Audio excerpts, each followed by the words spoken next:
Hello everyone, so welcome to your favourite education channel. So आज मैं बात करूंगी लीनियर डेटा स्ट्रक्चर और नॉन लीनियर डेटा स्ट्रक्चर में डिफरेंस। तो फर्स्ट डिफरेंस देखो, सबसे पहले आप जानो कि लीनियर क्या होता है। लीनियर आप जानते होंगे, आपने मैथमेटिक्स में पढ़ा होगा लीनियर इक्वेशन। तो लीनियर का मीन्स आप खुद ही समझ जाओगे कि कोई sequence. In this data structure the element are organise in a sequence. जो डेटा एक सीक्वेंस फॉर्म में हो, यानी कि जैसे कि वन के बाद टू ही आता है, टू के बाद थ्री आता है, थ्री के बाद फोर आता है, ये क्या है, एक सीक्वेंस में है। ठीक है। और इसके एग्जाम्पल होते हैं हमारे एरे, स्टैक, क्यू, ये इसके एग्जाम्पल होते हैं लीनियर डेटा स्ट्रक्चर। देखो इसमें डेटा जो है लीनियरली दिया हुआ है। देखो 10, 20, 30, 40 लीनियरली इसमें डेटा इन्वॉल्व है। उसके बाद हम नॉन डेटा स्ट्रक्चर का देखते हैं। In this data structure data is organise without any sequence, यानी कि ये बिना किसी सिक्वेंस के होता है। ठीक है। इसके एग्जांपल है ट्री और ग्राफ।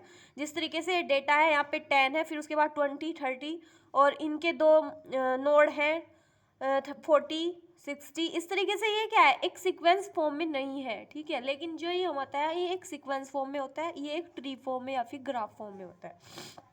नेक्स्ट पॉइंट हमारा है 2। In linear data structure single level is involve. इसमें एक सिंगल लेवल इन्वॉल्व होता है।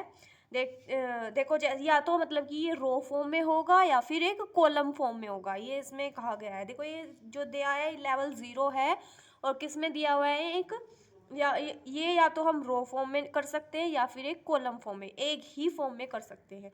ये सेकंड पॉइंट इसका क्या है, in non linear data structure multiple level are involve. इसमें मल्टीपल लेवल इन्वॉल्व हो सकते हैं। देख सकते हैं आप कि किस तरीके से इसमें इतने लेवल इन्वॉल्व हैं। जैसे कि हमारे फर्स्ट नोड है 10, फिर उसके दो नोड हैं हमारे, दो चिल्ड हैं 20 और 30। देखो ये लेवल 0 है, ये लेवल 2 है, और इस तरीके से यहाँ पे लेवल 3 है, क्योंकि उसके भी 2 चिल्ड्रन है और इसके भी 2 चिल्ड्रन है, तो ये लेवल 3 है हमारा। ठीक है। इस तरीके से इसके लेवल n हो सकते हैं।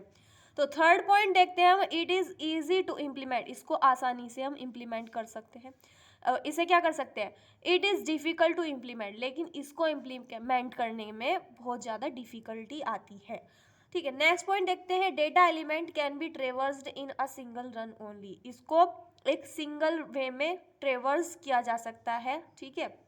Data element can not be ट्रेवर्स in a single run only, और इसको सिंगल वे में रन नहीं किया जा सकता। इसको सिंगल वे में ट्रेवर्स्ड नहीं किया जा सकता।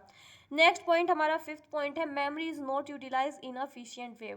इसमें क्या होता है, मेमोरी जो है यूटिलाइज नहीं होती है इफिशिएंट वे में, और इसमें मेमोरी जो है, memory utilisation in an efficient way, और इसमें इफिशिएंट वे में जो हमारी मेमोरी है वो यूटिलाइज हो जाती है। ठीक है। और इसका नेक्स्ट पॉइंट देखते हैं, 6 point, application of linear data structure mainly in application software development. देखो इसमें क्या होता है, application of linear data structure जो है मेनली किस पर काम करता है, एप्लीकेशंस पर या फिर सॉफ्टवेयर डेवलपमेंट करने के लिए। और दूसरा ये क्या है, जो हमारा नॉन लीनियर डेटा स्ट्रक्चर है, application of non linear data structure are in artificial intelligence and image processing. इसमें एग्जांपल दे सकते हैं कि एक तरीके का आर्टिफिशियल इंटेलिजेंस है और इमेज को प्रोसेस करने के लिए होती है। ठीक है। तो थैंक यू स्टूडेंट, वीडियो को लाइक करना, शेयर करना, और ऐसी ही नई वीडियो देखने के लिए हमारे चैनल को सब्सक्राइब करना।